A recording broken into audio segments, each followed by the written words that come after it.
Hello there. Couldn't we all use a little good juju for our souls? I know I always can. Welcome to Lunch for the Soul, everyone. I'm Melissa Wilson with Fox 26 morning news anchor, as well as a medical reporter. But I use this platform every Wednesday at 12:30 for Lunch for the Soul, where we just really talk about sometimes some tough situations, but how an ounce of faith can take you so far in getting you through the toughest things you can ever even imagine. Our guest today is a perfect example of that. Her name is Tara Storch, and truly one of the strongest women I have ever met. I had the honor of meeting her several years ago, and she's just one of those people I've had on my heart all these years. So we caught up with her again because a foundation that she started more than a decade ago is opening doors and pathways to help so many more people. And I want to teach you all about that today. So please welcome Tara.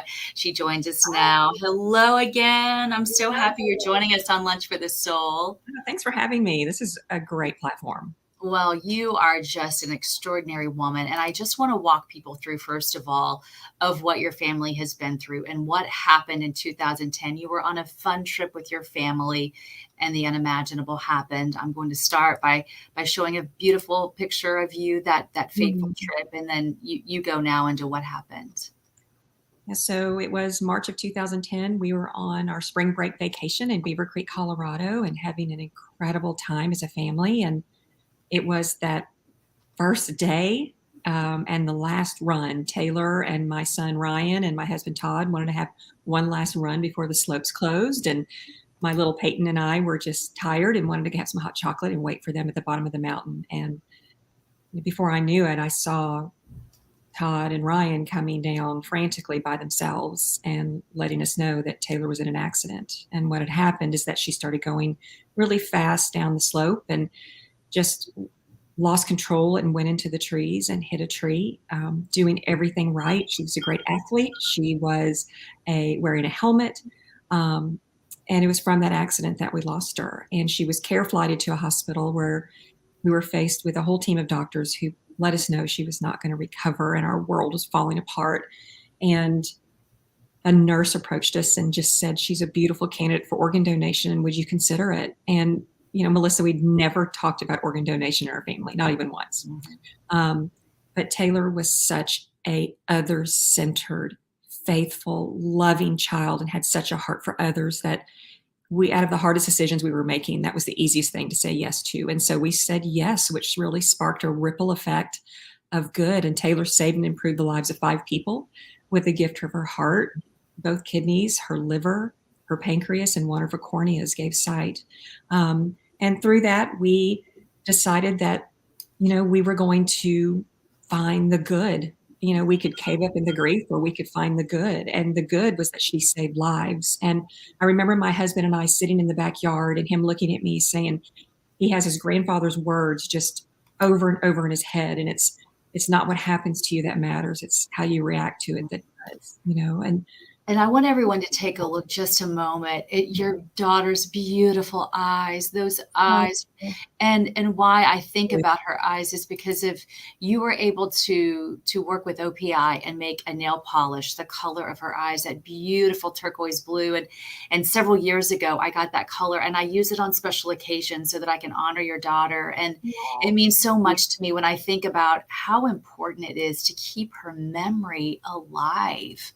Oh, it is. I mean, it is, this foundation has her name on it. And, we've had some incredible partners come alongside us and create things like that to help us share the message of the importance of organ donation and how you can outlive yourself, like OPI. We've also had Nike partner with us and they created Outlive Yourself socks. And the blue on the socks is reflective of the beautiful blue eyes of hers. And there's 5 stripes on the socks that represent the 5 lives she saved. And so, we've been able to have some incredible partners along the way. And but it all started with a tragedy, right? And such a tragedy. I wanted to talk to you about how you find that strength to make such a difference, because some people would think they would just go crawl in a hole. Instead, you started a foundation right after you lost her in her name to encourage other people, if they lose a loved one, to do what you did, to consider organ donation, because it did give you comfort, not peace, because you can never have that peace of losing a child, but comfort, knowing she saved others. How did you find that inner strength to go on to help other people instead of just trying to survive yourself? Well, the Lord says, you can give comfort to others because he gives comfort to us, right? So, um, it was not easy. And I did crawl in bed. My husband and I grieved very differently. Um, I was crawled in bed and could not function. And he had this purpose behind him that there's got to be purpose out of this pain. And so we were grieving differently and it was really kind of hurting our marriage until we met with another couple who had lost the child. And we were the only people we knew in her town who had any inkling of what we were going through. And they said something just so simple to us. They said, you've got to give each other the grace to grieve the way they need to. And that really was just a complete game changer for us, because why we weren't giving each other grace. I mean, the Lord gives us grace all the time, but we weren't doing that for each other. And I realized he needed to let me grieve the way I needed to, and I need to let him grieve the way he needed to. And through that, became, Taylor's Gift Foundation, which became like the purpose that came out of this pain. But it started with my husband, who just had this longing inside of him that he knew that our reaction was going to be important. And of course, it completely mattered we lost Taylor, but we knew our reaction was going to be important to our family and our community, but especially our other two children. And so we focused on the good that came out of our loss. We see a few comments from our viewers here, and Pinky just says, this is truly a blessing what you're doing. I'm very sorry for your loss. And then we see Valetti saying, God bless you. And so that is what you're being. You're being a blessing to so many other people. So let's talk a little bit more about what you're doing now. So you've just launched something called Kindred Hearts. And that is where you are meeting up and you are reaching out to families like yours, because once you had that mentor, you were better able to figure out how to put those pieces of this confusing, detrimental, horrifying puzzle together to put the pieces of your life back together. When we first started the foundation, it was all about sharing the importance of organ donation. But along the years, we saw this gap of emotional support for organ donor families like ours, organ and tissue donor families. And, a lot of the stories really kind of focus on the recipient side. The so-and-so received a liver or a kidney and they're doing great and have a second chance. But every bit of that started because a donor family like ours said yes. And the grief of an organ and tissue donor family is very unique. I mean, we've got this sudden loss of the grief mixed with some gratefulness that our loved ones saved lives. And what we've looked into is the fact that there really isn't any dedicated emotional resources out there, specifically, or there's very few, let me say, dedicated to the organ donor family. And so we started our Kindred Hearts program, and it started to gain momentum, and it started to gain the attention of Johns Hopkins and NYU, who have now partnered with us to create a research program and pilot program about this program, because they've seen the need for this kind of emotional support. And so we've stepped in this gap. And honestly, I think we the foundation would have stepped in this space years ago, I don't know if it really would have been accepted as much. But now in the world we live in, mental health is discussed and encouraged and accepted and sought after. So we wanted to step in this space because we've been there. We completely understand what this is like. And we understand there's a lack of services, emotional support services. So that's why we started our Kindred Hearts program, to emotionally support these organ donor families free of charge. There's no cost for any of our support services to help these families. We see here, like Miss Green saying, this is so motivating. And then we see Shirley saying, God bless you. I mean, you can see just from the comments that people are touched by what you're doing. So how do people find out about you? Obviously you have that website you talked about, but are you outreach or is it word of mouth? How is that helping and finding people? Because sometimes you can feel like a lost soul if you're going through something like this. Right. And I just encourage your viewers, if they know of an organ and tissue donor family who is struggling in their grief, or they themselves are feeling this way, just go to taylorsgift.org and you can just see our Kindred Hearts program link right at the top. And you just fill out a form, and within 24 hours, we are in touch with you. And we will be honored to walk alongside you in this journey. And so important to point out that it is free. I mean, this is a program where you are giving so much TLC, and it doesn't cost these families anything. And that's got to be huge, because so, you know, a lot of times if you're dealing with the loss of a loved one, you're dealing with funeral expenses, and money might be tight. Right, exactly right. And, we didn't want any family to have to go, I can't afford to help my family in this way. And it's such an important piece. It is such an important piece of moving forward, is to speak to others who have walked this journey. And so that's why it's really important that our Kindred Hearts program, we've got support groups that are led by trained facilitators. And then we have caring guides that give you individual and family support. But the big common thread between all of the people is they have had personal experience with grief. They're not, certified in it or trained in it. They are truly have walked it themselves. And that is so important. I know that when we came back and started our life over, my brother gave us a name of a friend of a friend of a friend who was a counselor. And at first I was like, I'm just not going to go there, However, I learned that she had a shared experience. And because of that, I went and talked to her. And it was just, I knew she could say things to me that most people couldn't, and walk that journey. And so it is very important to us that those volunteers that are with us and our caring guides and our support group facilitators have that shared experience, because that's just so important to walk with a family. When you can get it. And I love your motto here. I didn't mean to interrupt you, but their gift goes on and you can too. And when you think about that, I mean, that is such a powerful saying. And the fact that people might not be able to see that until they get the leadership of someone like you who's been through it. I wanted to ask you, when we take a look at your family and we just see such a happy, healthy family here, and then think about all you've been through. How is your son doing in all of this? We know for the siblings, it's got to be incredibly difficult. Yeah, Ryan and Peyton, they've been through a lot. It's pretty amazing. I mean, Ryan was dealing not only with grief, but he's dealing with trauma because, and my husband too, because they were with Taylor when it happened and saw everything. Peyton's experience is different.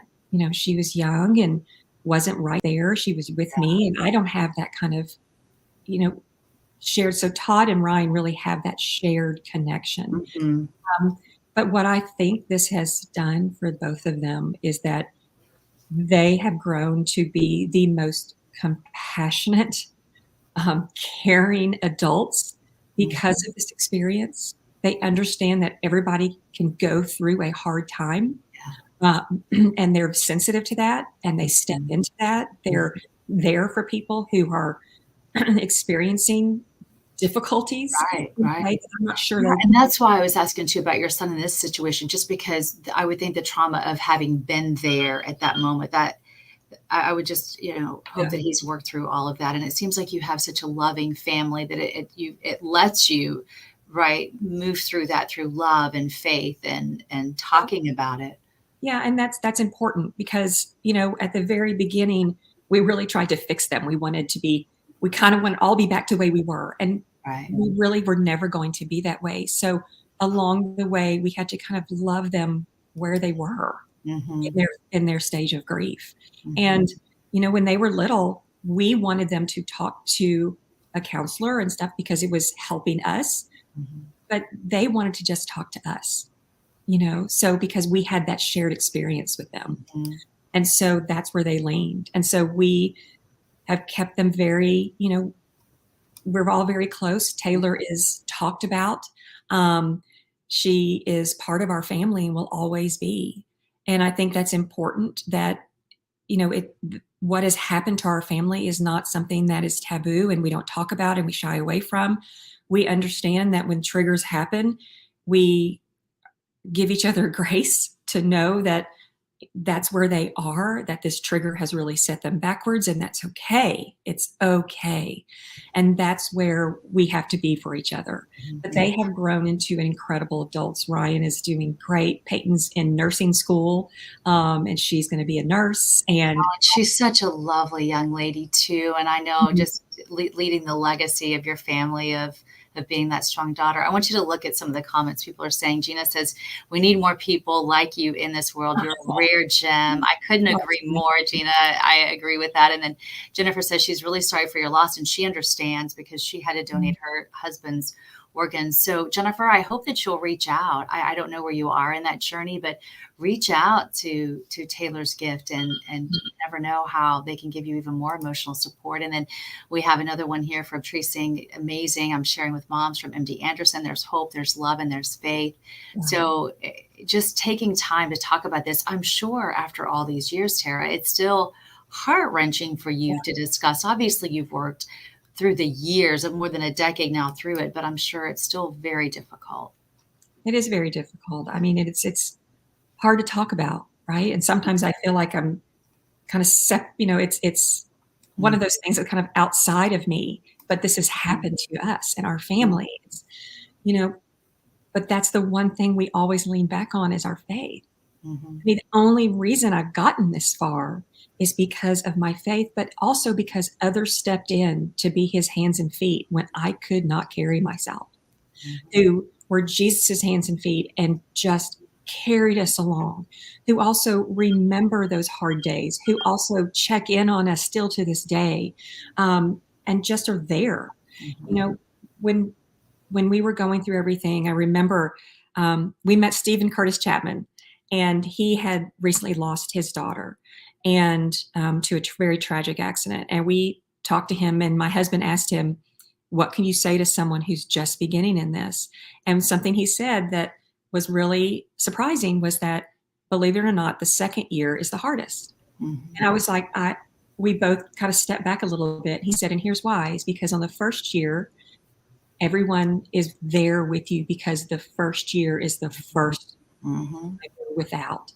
But second year, people back off some because they feel like, they've been through, the first, they've been. So the second year really is kind of the hardest because you're truly, everybody's kind of gone back to their normal lives, and your life will never be normal again. And it was amazing to me, the friends that stepped in that hard space, of who showed up. And that has just been something that has been such a beautiful reminder how God has just given us people who have been there at our feet and have carried us through. And no matter what stage we're in and what year we're in. And I tell you, I think that you mentioned meeting Stephen Curtis Chapman. I think it's important when you're going through really tough times too. I mean, you can find music that can help lift you up or strengthen you, especially religious music. I was just thinking this morning with the rodeo soon kicking off in Houston, the old Stephen Curtis Chapman song from back in the day, "Saddle Up Your Horses. We have got a trail to blaze."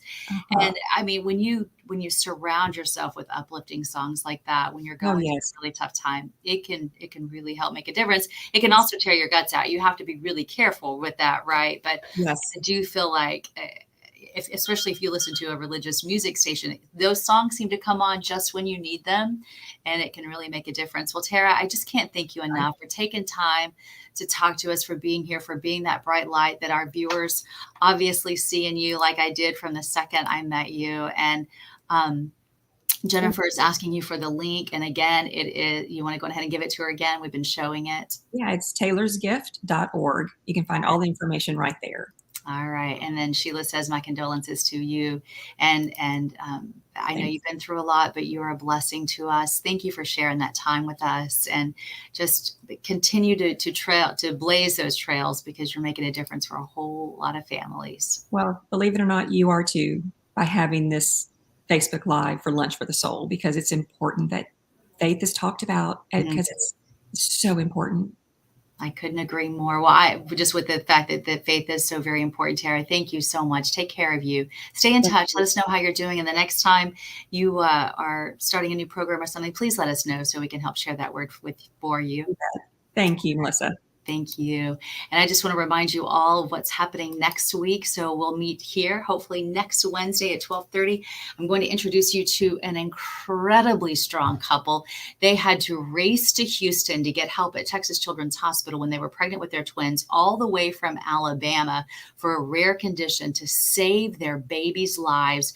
They will also talk about how faith got them through. You won't believe the emotional roller coaster, but that will be next Wednesday, 12:30. Same place, same time. You know, we love having you here. Thank you for taking time to be here and for sharing your comments. It always means a whole lot to us. And we can't wait to see you next time. Have a beautiful day.